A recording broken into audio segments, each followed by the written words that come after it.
Hello and welcome to Implementing Profit. We provide education to both new and experienced trader regarding the Indian stock market, forex and cryptocurrencies। और आज हम अपनी technical analysis series की first video start करने वाले हैं। Video को पूरा देखिएगा एंड तक, क्योंकि हम बेसिक टू एडवांस हर टॉपिक को क्लियर करेंगे।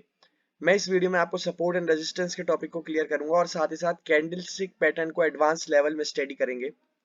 मैं आपको प्रॉमिस करता हूं, अगर आपने ये वीडियो देख ली तो आप अपनी लाइफ में कुछ ना कुछ नई वैल्यू ऐड करके जाओगे और इस क्वालिटी की वीडियो पूरे यूट्यूब पे आपको कहीं नहीं मिलेगी। अगर सिंपल लैंग्वेज में बात करें तो trading is all about buying and selling of an asset और a stock that is listed on Bombay stock exchange और the national stock exchange using technical analysis. Technical analysis को यूज करते हुए, प्रीवियस लेवल को स्टडी करते हुए, candlestick pattern को study करते हुए किसी भी स्टॉक को बाय करना या सेल करने को ट्रेडिंग कहते हैं। बिना टेक्निकल एनालिसिस, बिना प्लानिंग के अगर हम किसी स्टॉक को खरीद रहे हैं या बेच रहे हैं तो उसे गैम्बलिंग बोलते हैं, ना कि ट्रेडिंग। तो डिफरेंट टाइप के ट्रेड्स होते हैं। So the number one trade is intraday trade. Intraday trade मतलब किसी भी स्टॉक को आज खरीदे और मार्केट क्लोज होने से पहले बेच दे, या किसी भी स्टॉक को अभी बेचें और मार्केट क्लोज होने से पहले बाय कर ले, उसे बोलते हैं इंट्राडे ट्रेडिंग। सेकंड ट्रेड होता है स्विंग ट्रेड। इसमें क्या करते हैं, हम स्टॉक को 1 दिन, 2 दिन, 10 दिन, 15 दिन, 1 वीक, 2 वीक होल्ड करते हैं और एक स्विंग से किसी भी ट्रेंड, अप ट्रेंड या डाउन ट्रेंड से प्रॉफिट जनरेट करते हैं। क्या कर सकते हैं, किसी भी स्टॉक को 1 वीक के लिए बाय कर सकते हैं और 1-2 वीक बाद सेल कर सकते हैं, ये किसी भी स्टॉक को सेल कर देते हैं और फिर 1-2 वीक बाद उसे बाय कर सकते हैं। This is all about swing trade. अब जो नेक्स्ट ट्रेड आता है वो है बीटीएसटी ट्रेड। बीटीएसटी ट्रेड मतलब बाय टुडे सेल टुमारो। आज खरीदा और जो मार्केट बंद होने के बाद कुछ गैप अप या एक ओवरनाइट मूवमेंट मिला, उसके थ्रू प्रॉफिट जनरेट करने को बीटीएसटी ट्रेड बोलते हैं। इसी का एक और पार्ट होता है एसटीबीटी ट्रेड। एसटीबीटी ट्रेड मतलब किसी भी स्टॉक को आज सेल कर दिया और कल को लोअर प्राइस पे उसे बाय कर लिया। अब हम लोग सपोर्ट एंड रेजिस्टेंस के टॉपिक को क्लियर करेंगे। तो अगर सिंपल लैंग्वेज में बात करें तो सपोर्ट जोन एक ऐसा जोन है जहां पे maximum number of buyers ready हैं किसी भी पर्टिकुलर स्टॉक को बाय करने के लिए। इस जोन को डिमांड जोन भी बोलते हैं। सपोज कर लेते हैं कि किसी भी एसेट का प्राइस एक पर्टिकुलर जोन पे रीच करता है और वहां से एक पॉज लेता है या फिर एक बाउंस बैक शो करता है, तो हम लोगों को पता चल जाएगा कि एक सपोर्ट जोन है। बेसिकली इस जोन पे maximum number of buyers ready हैं किसी भी पर्टिकुलर स्टॉक को बाय करने के लिए, और ज्यादा बाइंग आने की वजह से प्राइस एक बाउंस बैक शो करता है। सेकंड जोन होता है एक रेजिस्टेंस जोन। रेजिस्टेंस जोन को हम लोग सप्लाई जोन भी बोलते हैं। सप्लाई जोन मतलब ये एक ऐसा जोन होता है या एक ऐसा प्राइस होता है जहां पे maximum number of sellers ready हैं किसी भी पर्टिकुलर स्टॉक को सेल करने के लिए, या फिर यहाँ पे सबसे ज्यादा प्रॉफिट बुकिंग आती है। इसे अगर हम सिंपल लैंग्वेज में पढ़ें तो ये ऐसा है कि समझ लेते हैं ये एक 100 रुपीज का प्राइस बैंड है और ये 150 का प्राइस बैंड है। तो क्या होता है कि 100 रुपीज पे maximum number of buyers ready हैं किसी भी पर्टिकुलर स्टॉक को बाय करने के लिए, और जैसे ही प्राइस उसका मूव करके 150 पे जाता है तो यहाँ पे maximum number of people ready हैं किसी भी स्टॉक को सेल करने के लिए या फिर प्रॉफिट बुकिंग के लिए।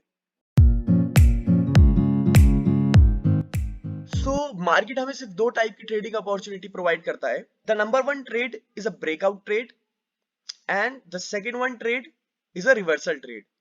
पहले ब्रेकआउट ट्रेड की बात कर लेते हैं। सपोज ये एक रेजिस्टेंस जोन था, प्राइस इससे प्रीवियसली भी रेजिस्टेंस फेस कर रहा था and over the period of time price इस रेजिस्टेंस जोन को ब्रेक कर देता है। अगर एक पावर कैंडल के साथ ब्रेक करता है, एक स्ट्रॉन्ग कैंडल के साथ ब्रेक करता है, तो यहाँ पे एक बाइंग अपॉर्चुनिटी बनती है। अभी हम कैंडल स्टिक के बारे में आगे पढ़ेंगे। तो अगर एक पावर कैंडल के साथ ब्रेकआउट होता है तो यहाँ एक बाइंग अपॉर्चुनिटी बनती है और इस टाइप की ट्रेड को एक ब्रेकआउट ट्रेड बोलते हैं। अगर एक बड़े टाइम फ्रेम पे कर रहे हैं हम, तो इस जोन पे जब एक ब्रेकआउट मिलेगा तो हम बड़े टाइम फ्रेम पे एक रीटेस्ट का वेट करते हैं और उसके बाद एक ट्रेड लेते हैं। अगर यही हम सपोर्ट के केस में बात करें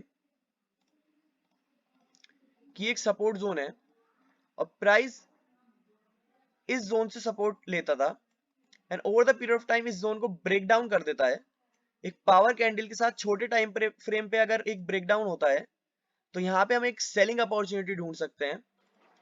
और अगर हम एक स्विंग ट्रेड या बड़े टाइम फ्रेम पे काम कर रहे हैं तो हम एक रीटेस्ट का वेट करेंगे और जब एक सेलिंग अपॉर्चुनिटी ढूंढेंगे। रीटेस्ट मतलब कि प्राइस वापस उस जोन से जाके एक रेजिस्टेंस फेस करे और उसके बाद हम यहाँ पे एक कैंडल देखें, कंफर्मेशन कैंडल, और उसके बाद हम यहाँ पे एक सेलिंग ट्रेड लें। अगर बात करें सेकंड टाइप ऑफ ट्रेड के बारे में, रिवर्सल ट्रेड के बारे में, तो सपोज ये एक रेजिस्टेंस जोन था, प्राइस इससे रेजिस्टेंस फेस कर रहा था और एक फॉल शो करता है और वापस इस जोन के पास जाता है और यहां से फिर रेजिस्टेंस फेस करता है, तो यहाँ पे हम एक रिवर्सल ट्रेड ले सकते हैं, यानी कि एक शॉर्टिंग अपॉर्चुनिटी ढूंढ सकते हैं और नेक्स्ट सपोर्ट जोन तक का एक टारगेट ले सकते हैं।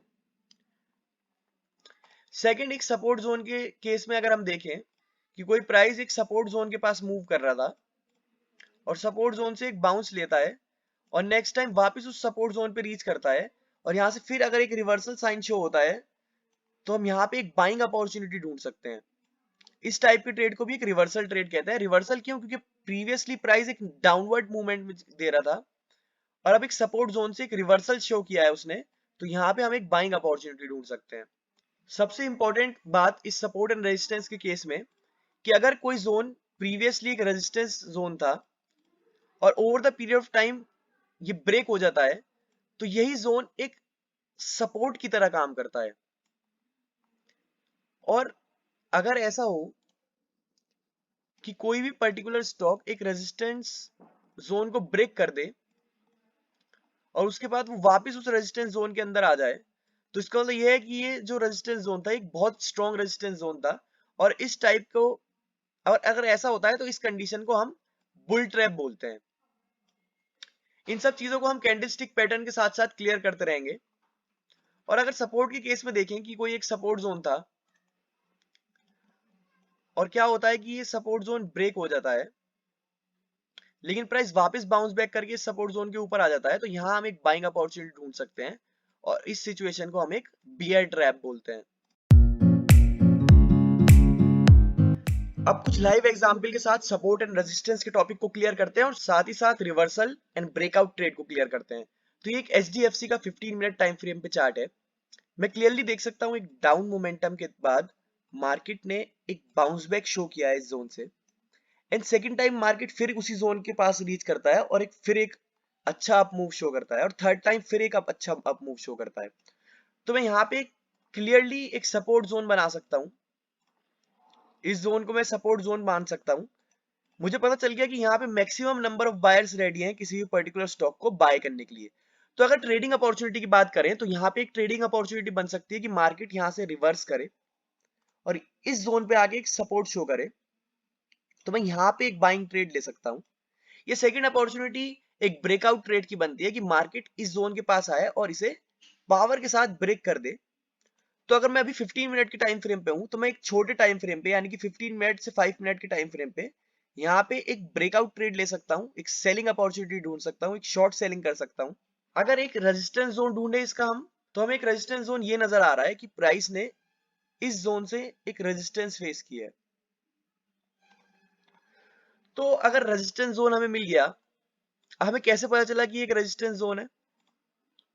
प्रीवियसली प्राइस इस जोन से एक सपोर्ट शो करता है, एक लोअर विक रिजेक्शन शो करता है इस जोन से एंड वो इस प्राइस को, इस जोन को ब्रेक कर देता है और ब्रेक करने के बाद इसी जोन से एक रेजिस्टेंस फेस करता है। तो हमारा जो नेक्स्ट ट्रेड अपॉर्चुनिटी बनती है वो ये है कि हम इस जोन के पास एक शॉर्टिंग अपॉर्चुनिटी ढूंढ सकते हैं अगर इस जोन के पास जाके प्राइस फिर से रेजिस्टेंस फेस करता है, या फिर एक ट्रेड बन सकता है कि अगर प्राइस इस जोन को ब्रेकआउट कर दे तो यहाँ पे एक ब्रेकआउट ट्रेड की अपॉर्चुनिटी बन सकती है और अब यहाँ पे हम एक बाई ट्रेड इनिशिएट कर सकते हैं। तो ये हमें सिर्फ सिंपल तरीके से सपोर्ट एंड रेजिस्टेंस को यूज करते हुए एक रिवर्सल ट्रेड या फिर एक ब्रेकआउट ट्रेड लेना होता है। अब हम लोग कैंडलस्टिक के टॉपिक को क्लियर करेंगे और साथ ही साथ देखेंगे कि उसकी इंपॉर्टेंस क्या है, हम कैसे एक कैंडलस्टिक पैटर्न को सपोर्ट एंड रेजिस्टेंस जोन के पास यूज कर सकते हैं। साथ ही साथ हम देखेंगे किस कैंडलस्टिक की कहाँ ज्यादा इंपॉर्टेंस होती है और हम कैंडलस्टिक के बेसिस पे कैसे एक ट्रेड को इनिशिएट कर सकते हैं। तो एक बार समझ लेते हैं कि कैंडलस्टिक क्या होती है। तो कैंडलस्टिक प्राइस के मूवमेंट को शो करती है और वो दो पार्ट में डिवाइड होती है। The number one is the body and the second one is the wick. So ये होती है कैंडल की बॉडी, जहां तक उसकी ओपनिंग और क्लोजिंग होती है, और जी ऊपर डंडियां होती हैं, इसको बोलते हैं विक। ये किसी भी कैंडल के टॉप मोस्ट पॉइंट को या लोवेस्ट पॉइंट को इंडिकेट करती है। तो अगर ये ग्रीन कलर की कैंडल है, तो ग्रीन कलर की कैंडल प्राइस को कहां लेके जाती है? ऊपर लेके जाती है। तो इसकी क्लोजिंग कहां पे होगी? ऊपर होगी क्लोजिंग। और ओपनिंग कहां पे होगी? ये बॉडी जहां से ओपन हुई है वो ये जोन होगा, ओपन ये होगा। क्लोज कहां होगा? यहाँ होगा। मैंने अभी आपको बताया कि जो विक होती है वो किसी भी पर्टिकुलर कैंडल के हाईएस्ट पॉइंट को इंडिकेट करती है कि यहाँ की प्राइस यहां तक रीच किया था, लेकिन सस्टेन नहीं कर पाई कैंडल और उसने क्लोजिंग यहाँ पे दी है। और लोवेस्ट पॉइंट क्या हो सकता है किसी भी कैंडल का? ये हो सकता है। जो विक का सबसे लोवेस्ट पॉइंट है वो किसी भी कैंडल का लोवेस्ट पॉइंट होगा, यानी कि प्राइस यहां तक रीच करा था लो तक, लेकिन क्लोजिंग उसने कहां दी है? यहाँ दी है। क्योंकि ये ग्रीन कलर की कैंडल है तो इसने प्राइस मोमेंटम कहां शो करा? अप प्राइस मोमेंटम शो करा इसने। और अगर अब हम एक रेड कैंडल के केस में बात करें, तो रेड कैंडल क्या इंडिकेट करती है? कि प्राइस नीचे मूव किया है। तो उसका क्लोजिंग कहां होगी कैंडल की?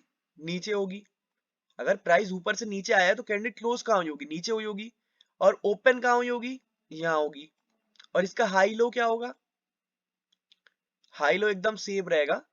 जो विक का सबसे ऊपर का पॉइंट है वो किसी भी पर्टिकुलर स्टॉक या पर्टिकुलर कैंडल का हाई होगा, और जो विक का लोएस्ट पॉइंट है वो उस पर्टिकुलर कैंडल का लोएस्ट पॉइंट होगा।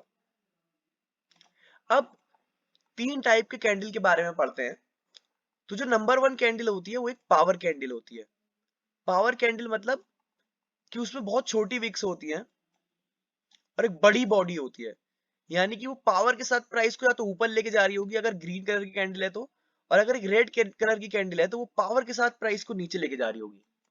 और हम इस टाइप की कैंडल स्टिक को एक ब्रेकआउट ट्रेड में यूज कर सकते हैं कि सपोज ये एक रेजिस्टेंस जोन था और वो अगर एक पावर कैंडल के साथ, एक पावर ग्रीन कैंडल के साथ ब्रेक होता है, तो यहाँ पे एक छोटे टाइम फ्रेम पे एक बाइंग अपॉर्चुनिटी बनती है।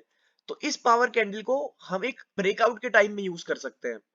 और अगर हम सेकेंड टाइप कैंडल की बात करें तो वो होती है एक इनडिसीजन कैंडल।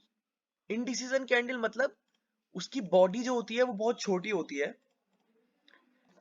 और उसकी विक जो होती है वो बड़ी होती है। तो ये एक इनडिसीजन शो करती है। मतलब क्या हुआ था कि ये अगर ग्रीन कलर की कैंडल है तो प्राइस ओपन यहां हुआ था और बायर्स उसे ऊपर तक लेके गए, लेकिन सेलर्स ने वापस लाके उसे नीचे क्लोजिंग दे दी। और अगर नीचे की सिचुएशन में देखें तो सेलर्स उसे यहां तक लेके गए, लेकिन बायर्स उसे वापस ऊपर खींच के लेके आए और एक यहां पे क्लोजिंग दे दी। तो ये एक इंडिसीजन शो करती है, यानी कि बायर्स और सेलर्स दोनों की पावर को 50-50% रिप्रेजेंट करती है ये। नेक्स्ट कैंडल होती है एक रिजेक्शन कैंडल। मतलब कि ये कैंडल है और इसमें एक लोअर विक है, यानी कि ऊपर कोई विक नहीं है, एक नीचे विक दे रखी है। ये ग्रीन कलर की कैंडल है। इस टाइप की कैंडल को हम हैमर बोलते हैं। ये क्या रिप्रेजेंट करती है कि प्राइस ओपन यहां हुआ था, सेलर्स उसे यहां तक लेके गए, लेकिन बायर्स वापस पुल करके एक सक्सेसफुल ऊपर क्लोजिंग दे चुके हैं, यानी कि एक लोअर प्राइस रिजेक्शन को शो कर रही है। और इस कैंडल स्टिक पैटर्न की इंपॉर्टेंस या इस कैंडल स्टिक की इंपॉर्टेंस एक सपोर्ट जोन के पास है। एक सपोर्ट जोन के पास ये कैंडल एक कंफर्मेशन दे रही है कि किसी भी पर्टिकुलर स्टॉक ने एक सपोर्ट जोन से सक्सेसफुली सपोर्ट ले लिया है। इसी की एक और कैंडल होती है जिसे बोलते हैं हम इन्वर्टेड हैमर या फिर अपर प्राइस रिजेक्शन, जिसमें एक ऊपर एक बड़ी विक होती है और नीचे एक बॉडी होती है। ये रिप्रेजेंट करती है कि बायर्स मार्केट को ऊपर तक ले गए थे, लेकिन सेलर्स वापस उसे नीचे लेके आ गए और एक यहां क्लोजिंग दी है। इस टाइप की कैंडलस्टिक को एक अपर प्राइस रिजेक्शन बोलते हैं। और ये कैंडलस्टिक एक रेजिस्टेंस जोन पे बहुत ज्यादा यूजफुल होती है, यानी कि ये कैंडलस्टिक इंडिकेट करती है किसी भी पर्टिकुलर स्टॉक ने एक रेजिस्टेंस जोन से रेजिस्टेंस फेस कर लिया है, और ये एक कंफर्मेशन है कि अब हम एक सेल ट्रेड इनिशिएट कर सकते हैं। हम सिर्फ एक कंफर्मेशन से सेल ट्रेड इनिशिएट नहीं कर सकते, साथ ही साथ और भी कंफर्मेशन देखनी होती है, लेकिन ये कैंडलस्टिक रिप्रेजेंट करती है कि कहीं ना कहीं सेलर्स ने मार्केट को टेक ओवर कर लिया है, एक रेजिस्टेंस जोन से रेजिस्टेंस ले लिया है और अब एक सेलिंग अपॉर्चुनिटी बन सकती है। और भी बहुत सारे कैंडलस्टिक पैटर्न होते हैं। अब एक बार बुलिश कैंडलस्टिक पैटर्न के बारे में पढ़ लेते हैं और कैसे हम सपोर्ट जोन पे उसे यूज कर सकते हैं। तो जो नंबर 1 पैटर्न होता है वो होता है एनगल्फिंग पैटर्न। एनगल्फिंग पैटर्न क्या, यहाँ पे एक छोटी सी रेड कलर की कैंडल थी और एक बड़ी ग्रीन कैंडल ने उसको पूरी तरीके से कवर कर लिया, इंक्लूडिंग उसके ओपन को, हाई को, लो को, पूरी बॉडी को कंप्लीटली कवर कर लेती है। तो ये एक बुलिश पैटर्न होता है और इस बुलिश पैटर्न को बोलते हैं बुलिश एनगल्फिंग। अगर इस टाइप का पैटर्न हमें एक सपोर्ट जोन पे नजर आता है तो हम एक बाइंग ट्रेड इनिशिएट कर सकते हैं विद कंफर्मेशन।